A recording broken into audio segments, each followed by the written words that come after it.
is Sophie Lawson from sophielawson.com, and this is episode 46 of the So Free Art podcast, which is a little podcast I do about art and things. And this one is going to be a bit of a brain dump episode. It's going to be like one of those therapy type sessions where I just talk about something, but there's going to be no little art tip, no quick book, and no fascinating fact. Instead I'm just going to talk about the main topic, which is to do with Super Mario. You can find show notes and everything at sophielawson.com and videos at youtube.com/sophielawson. But so what happened is, I think right at the start of February, around about the start of February, I'm looking in my passion planner. So ever since last Monday, which was Monday the 4th, I've basically not done any art at all. The only thing I did was on Wednesday, I sketched on the train when I went up to see my therapist, and I also sketched on Friday when I went to the laundrette to do my laundry. But that's the only time I've done anything to do with drawing, and I haven't even done anything on the website or anything. And I also didn't do a podcast last week. So the reason is, I think I just got like burnt out or something, and this has happened before. It happened in 2016 really quite badly, and it was around about the same time in February. I hit this point where I couldn't be bothered really to do any drawing, and instead I just wanted to play video games. And in 2016 it lasted about 3 months, and I actually thought I was never going to start drawing again. I spoke about it before on a podcast, and what I did was I spoke to this artist friend that I knew, who was like a really experienced artist, and I said to him, I'm a bit scared because I don't want to do any drawing. But he turned around and said, don't fight it, don't try to force the drawing, because if you do that you'll end up hating it, and it will actually make it worse. So he said the best thing to do is to do nothing except that you don't want to do any drawing, and instead do whatever you want to do. And he said it will come back. And he said he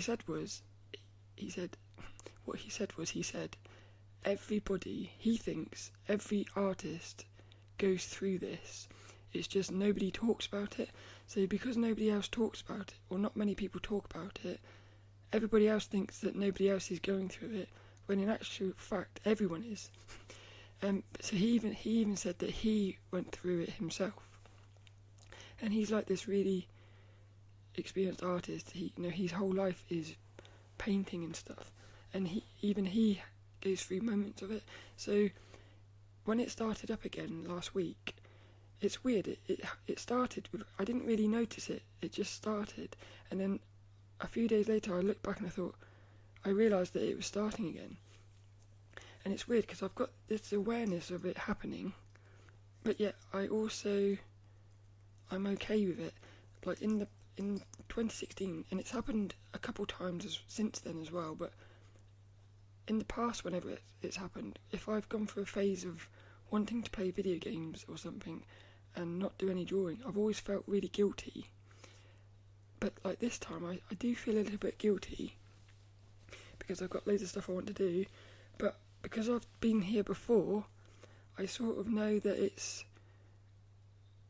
passed before. Ajahn Brahm, there's a monk called Ajahn Brahm, and I'll put a link in the show notes to his YouTube because he's amazing. And something he said is, there's a quote he says which I always remember, and it's, "This too shall pass." And what that means is, if you're in a really nice place, really happy, you're in a really blissful place, if you can remember that this too shall pass, that there will be a point in the future when you're not in that place anymore. He said if you can remember that, you'll really appreciate it when you're in there. But also, if you're in a bad place, a place where you don't really want to be, if you can remember that this too shall pass, then it means it won't affect you as much, because you'll know that at some point in the future it will pass. So I remembered that, and what I've done is I've said to myself, I'm going to let myself play video games for the moment, because it will pass. But it's weird, because when you're in the middle of it, it feels like it won't. It feels like this is the end, as if you're never going to do any drawing again. So it's a really weird feeling, and because I saw my therapist last week, and I was speaking to her about something else, because I went to a party. My sister had an engagement party, and I've spoke about social anxiety in the past before many times. It's something I'm still dealing with, but I thought I was really, I thought I was in a better place with that in terms of big groups, but that party was the first time in a long time I've been in a big group, and I was okay for about 2 hours, and then all of a sudden it just got a bit overwhelming, and I felt like I was going to pass out, and I just had to run away. And then I just left the party, and as I was walking home I felt really sad, because I thought, I can't stop, or I can't control this social anxiety stuff. It's really weird. Again, it's another one of those things, because in that moment I was aware that I was aware of what was happening, but yet I felt completely out of control. I said to my therapist, it was as if, because what started happening was I started getting all these negative thoughts of, I could observe the thoughts in my head saying, everybody's looking at me, I'm the only one here because it felt like I was the only one there who didn't have somebody to talk to, because I sat on my own, because everybody else had turned up sort of with partners or something.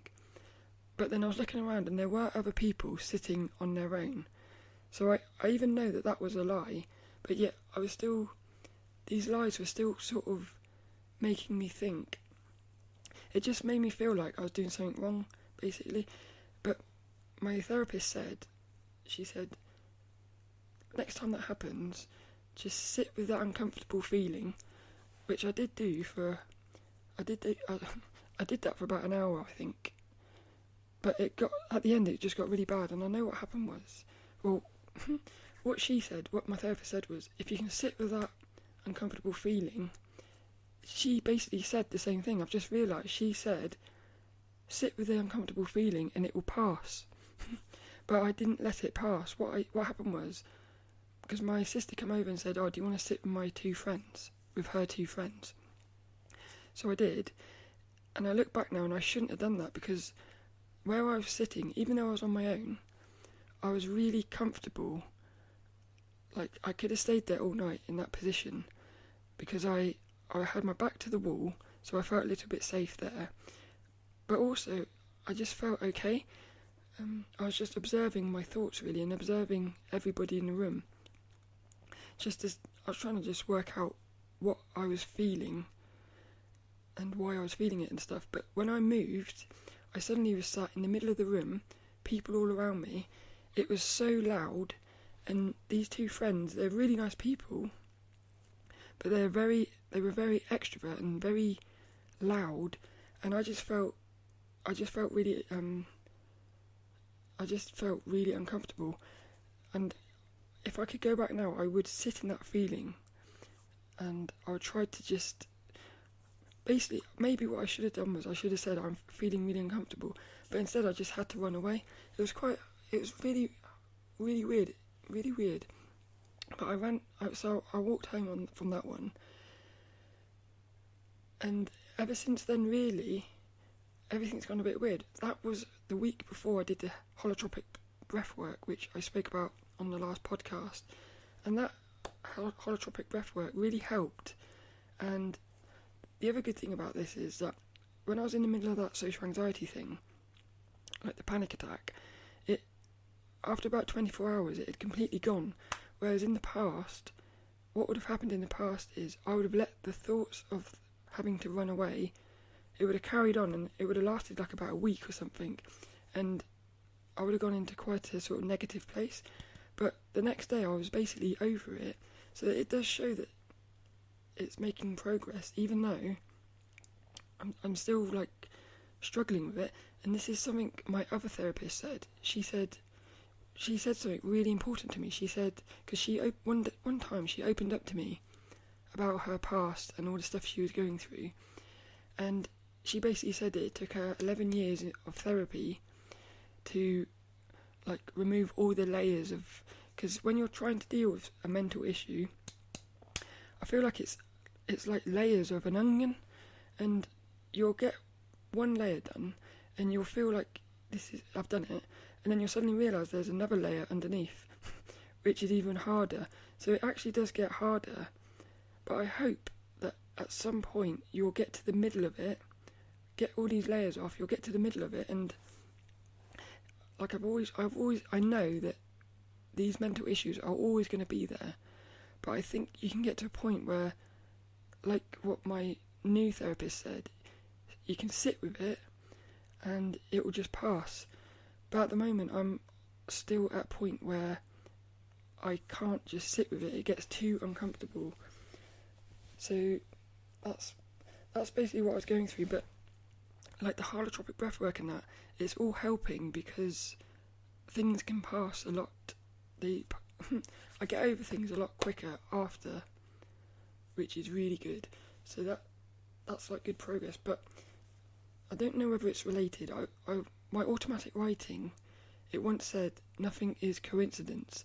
So I'm sure it is linked that after, it was like 2 weeks after that party, I just got hit with this feeling of wanting to play video games. And I was trying to work out what it was that triggered it. And I just can't work it out really. I'm wondering whether it's because I've been doing too much, like with this passion planner.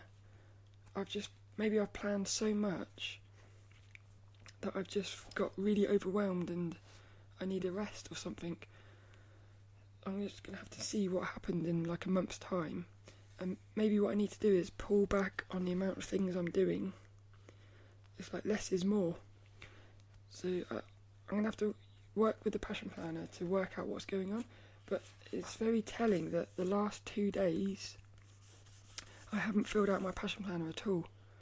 And I do feel a bit bad about that. But at the same time, I guess that's just where I'm at the moment. Yeah, but that does make me a bit upset. Because it's like I've broken some of these habits now. Like the habits I've broken, I haven't meditated since Saturday, and it's now Tuesday.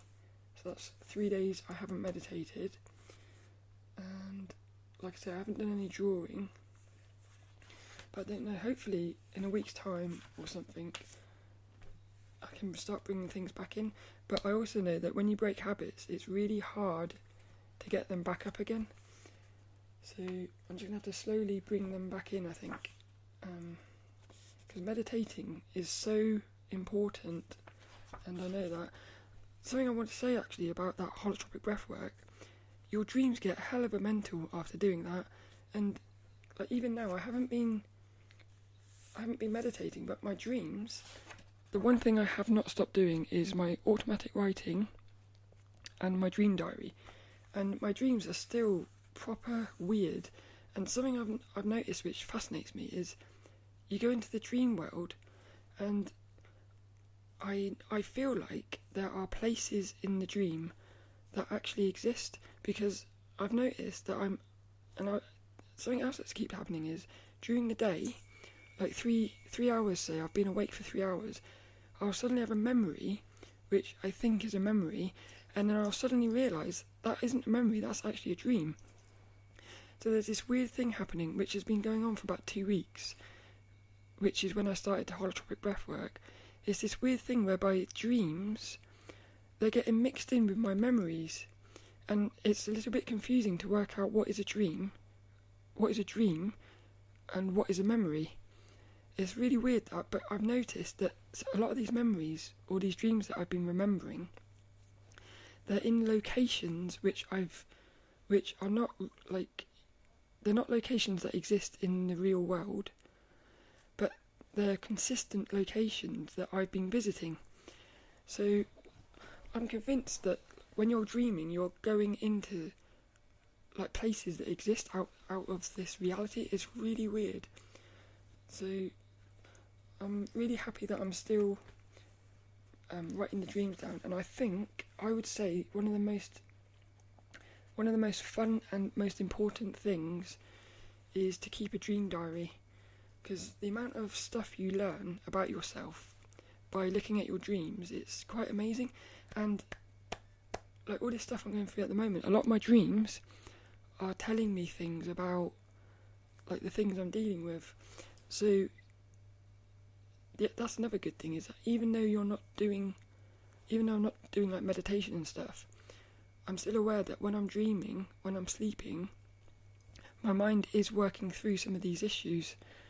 So like even if in a weird way you could not do anything and you're still gonna deal with things. But something else I noticed, I could go all over the place, but something else I noticed is the dream will give you something, and then when you're doing your dream diary, you can interpret what the dream is telling you.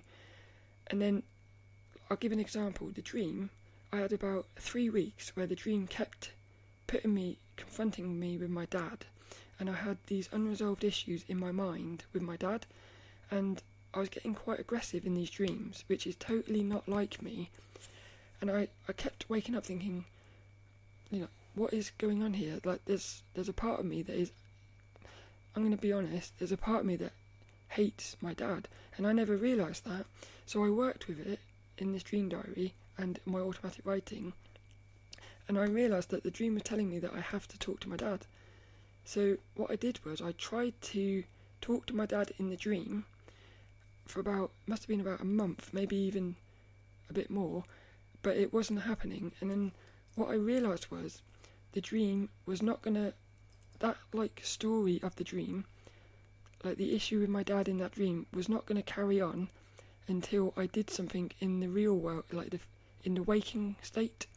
So this is why I love working with dreams, because you would think if you're in the dream world, you're gonna end up staying in the dream world and not wanting to be in the waking state. But it actually goes the other way, in that when you start looking at things, your waking state, like your awareness and stuff, it improves. So I realised that the dream wasn't gonna like help me resolve this issue with my dad until I did something in the waking state, which was a bit scary, which was I had to contact my dad. And that scared me because I didn't know how he was going to react. I didn't even know if I wanted to, but I knew I wanted to. It's weird. That was a fear thing. The fear thing didn't want me to, but the wisdom bit, it did. So in the end, I worked out this is what I thought was happening. So I finally contacted my dad. He didn't reply, but it didn't matter, because all that mattered was I did what I had to do. Like, I can't control what my dad does, but I can control what I do. So I feel like I'd resolved that issue. And then that night, I had a lucid dream with my dad. And it's amazing, because all the lucid dreams leading up to that with my dad, I was always being aggressive to him, or like ignoring him and just being quite horrible, really. And then what happened was the dreams started changing, where I noticed I was starting to, because there was this one dream where I was in a room, as all my family members were in there, it was completely packed, there was nowhere to sit, so I had to squeeze myself into like a chair, and there was all these sofas everywhere, people sitting down. I could have sat anywhere, but I chose to sit next to my dad, and that wasn't a lucid dream, but I became semi-aware of what was happening in that dream, but it was still not a lucid dream. But I chose to sit next to my dad, and I woke up and I wrote it down, and it was the first time I started realising that like my dream self was starting to accept my dad, I guess.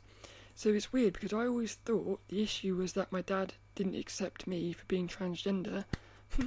But working with the dreams, it made me realise didn't accept my dad really either, so it was both of us. So like I feel like I've resolved that issue, and then in the dream I had a lucid dream with my dad, and instead of being aggressive I actually hugged him. I woke up so emotional from that, and ever since then I just feel like I don't even have to think about like my dad anymore, because I was really concerned about trying to resolve that issue, and it's been resolved now.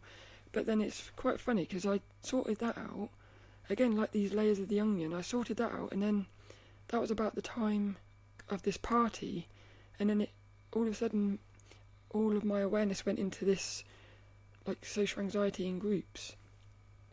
So it is just this, it is like the way I look at it is like life is like this sort of, it's like a tree, it's branching, and you're sort of going through it, and you'll go down one branch and it'll bloom, you'll resolve it, but then you have to go down all the other branches. I think we are a tree, like trying to grow. Life is all about growing, isn't it? So that's basically where that is. But the reason it's all about Mario is because, so for the last few years I've had this real feeling of wanting to play a Super Mario game, but I've always been into Sony PlayStation, so I haven't really got many Nintendo systems. But I was looking online because I still haven't bought a PS4, and I was thinking I'm going to buy, because I was getting this desire to play video games.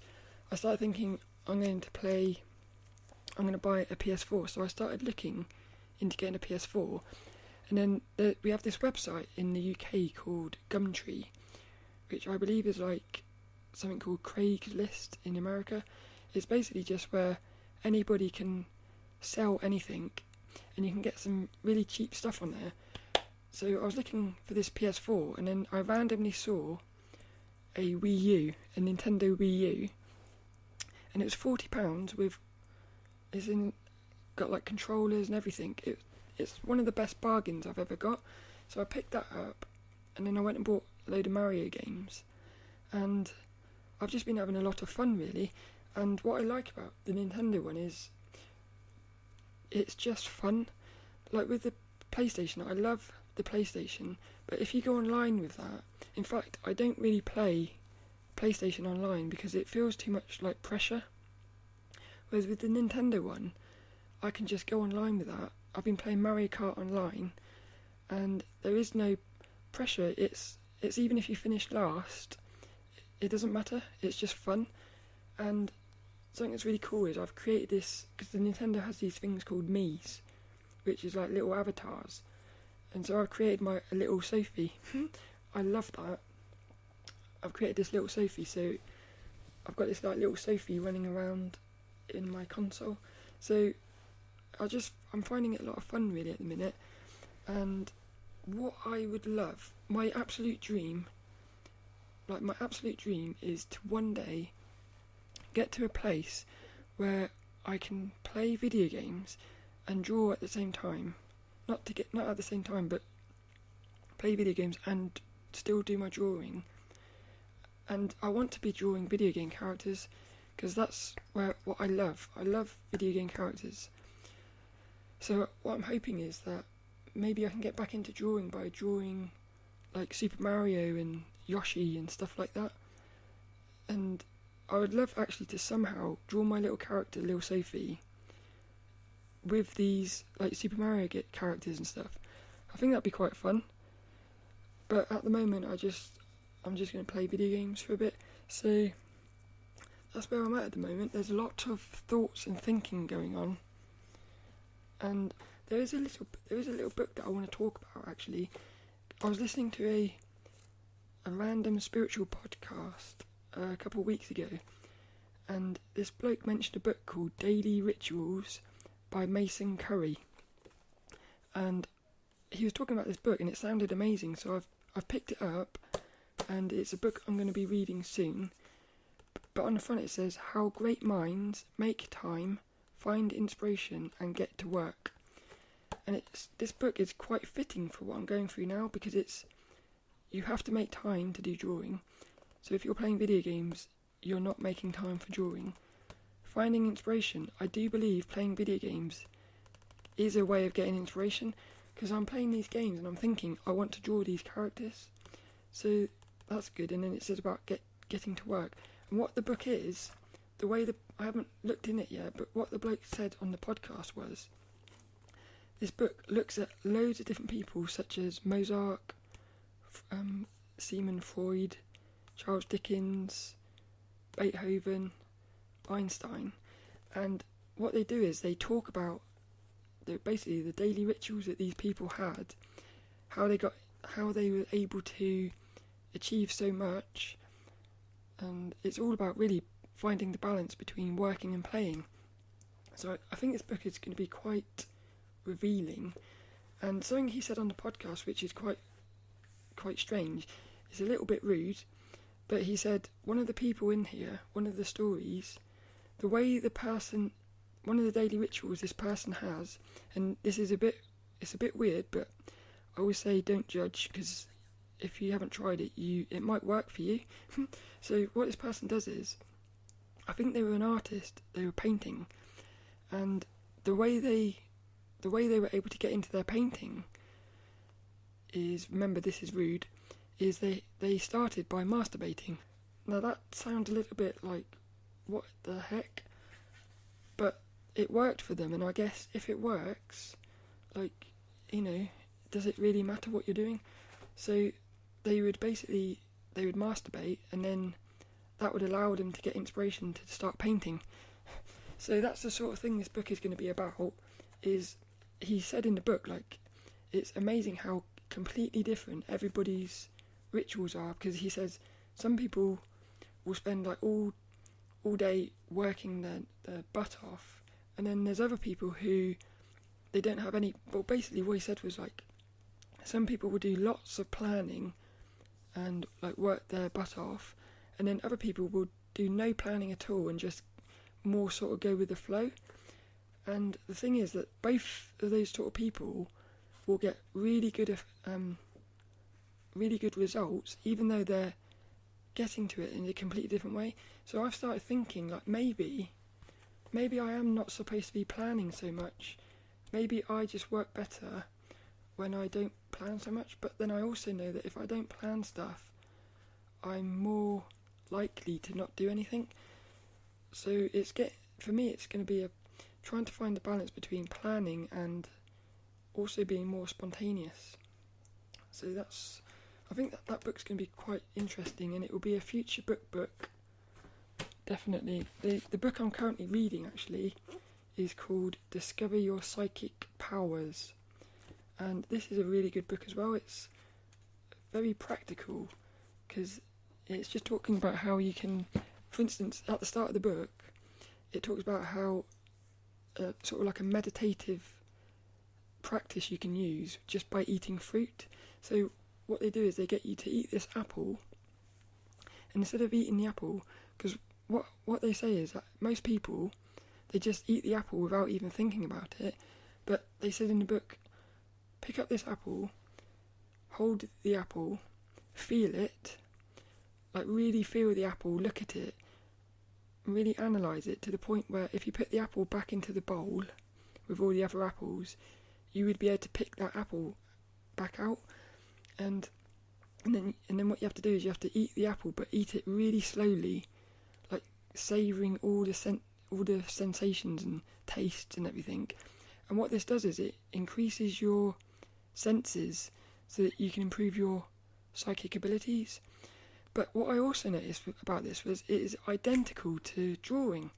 So when you're drawing, one of the things you do to start with is you really study what you're drawing, so you move it around, feel it, so that you get a better understanding of it. So I started thinking to myself, this is really weird, that art, creating art and spirituality, is so linked, almost like it's the same thing. So there's just been lots of fascinating insights, really, and that book is really good. It looks like it's going to be good. I'm on page 30, so I'm still right at the beginning. There's 80 pages, but it talks about self-healing, auras, chakras, meditation, crystal balls, tarot cards, stuff like that. And so far it seems quite an interesting book. So that's because what I've also been thinking about is I've been thinking, and this is a little bit of a scary thought as well, I've been thinking maybe taking like a year out and not doing anything for a year or something and focusing on my mind, like meditating, lucid dreaming, out of body, holotropic breath work, just focus on stuff like that, because that to me is really important. And I'm going to say, I think working on your mind is more important than producing art. So I'm also dealing with that. I'm dealing with, do I actually want to be putting all my energy into producing art when because what I think is, what if I put all this energy into my mind and I can get to such a good place with my mind that it would be much easier to create art. But then something I said to my therapist years ago was, I don't think it matters which way you go, because I was, back a few years ago, I was struggling with, do I focus on my art or do I focus on transitioning, becoming Sophie? And I said to her, I don't think it matters, because if I go down the art route, focus on my art, I feel like that will help me transition in the future. But I also said, if I focus on my transition, I feel like that will help my art later, because I'll be more at peace with myself. I think the same thing is happening here. If I focus on my mind and get more in touch with my spirituality, I think that will help my art. But then if I focus on my art, I think that will also help my spirituality. So I think, like, I'm aware of the fact that I think I'm thinking too much, and I think I need to stop thinking and just do something. But then I'm playing video games. But then there's always that thought of, should I be playing video games? But then I think I should, because I know this will pass. So my mind is quite complicated sometimes, but I like that sound. This is the singing bowl, which is the sound of the little art tip. And this vibration that it creates is amazing. And what I do is, because this is by the side of my bed, and each night before I go to bed and in the morning when I wake up, I have a little list of affirmations, which are just little things I say to myself, like positive things. And what I do is I repeat them every morning and every night, and then it helps you. So what I do is, while I'm repeating these, I'll be doing this at the same time. It just feels quite powerful. It's like one of my affirmations is, I am sexy as fuck. I am confident. I am content around people. And it's quite funny because you might not believe these things, but you keep saying them, and in the end you actually do believe them.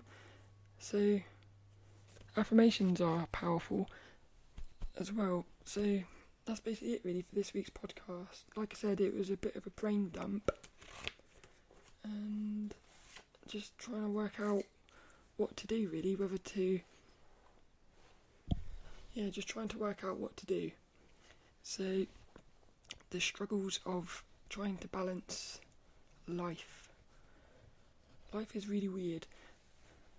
So that's this week's podcast, episode 46, and you can find show notes at sophielawson.com and videos at youtube.com/sophielawson. That's something else. Like, I'm still wondering whether I should be putting energy into making videos and stuff. If I'm being honest, I really just want to take a year off and go on some sort of retreat. I'd love to be able to just go into the middle of the woods and like disappear for a year. I feel like that would help me a lot, but I can't do that at the moment. So that's not really an option yet. But I have thought, like, if I saved up a load of money, I could do that. I could just take a year out and go into the woods. That'd be quite cool. Like what the Buddha did. Become a Buddha. That'd be fun. So this week's inspirational quote is actually from my passion planner, and it's quite a funny quote because this quote is for the week, last week, and it's weird because all the stuff I was going through, this quote is all about it, and it says, "What peace can we hope to find elsewhere if we have none within us?" And again, I think this is what it's all about, balance and peace. I think that's what life is, finding balance. When you find the balance, you'll be at peace, because then no matter what is happening, you'll be okay with it. So at the moment, I'm still not okay with it. But I like that quote. Oh, and it says underneath, because underneath the quote, the passion planner writes a little bit of, I don't know what you would call it really, it's just a little paragraph relating to the quote. And what it says is, it says, "This week, take some time to relax. We often get caught up in the busyness of life and forget to treat ourselves. Reward yourself for your hard work. You've earned it." I like that because playing video games is like a treat. So it's one of those sort of synchronicity things where that quote resonates with me. So it is, "What peace can we hope to find elsewhere if we have none within us?" Teresa of Ávila.